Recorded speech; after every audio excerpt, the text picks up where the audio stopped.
PAC chairman గా అరకపుడి గాంధీని పెట్టినప్పటి సంధి పంచారి ఎట్లా జోరుగా అవుతుందో చూస్తూనే ఉన్నాం కదా.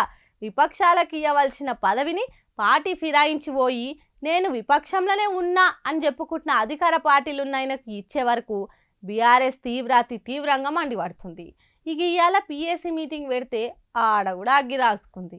పిఏసి సిచ్చు ఇంకా చల్లారలేదు. బీఆర్ఎస్ వాళ్ళు అధికార పార్టీ మీద అగ్గి నిప్పులు కురిపిస్తుండ్రు. ఇవాళ అసెంబ్లీ కాడ పిఏసి మీటింగ్ పెట్టిండ్రు. ఆ మీటింగ్ నుంచి బీఆర్ఎస్ ఎమ్మెల్యేలు బాయ్కాట్ చేసిండ్రు. విపక్షాలకు ఇవ్వాల్సిన పదవిని ఫిరాయించిన ఎమ్మెల్యేకి ఎట్లిస్తారు?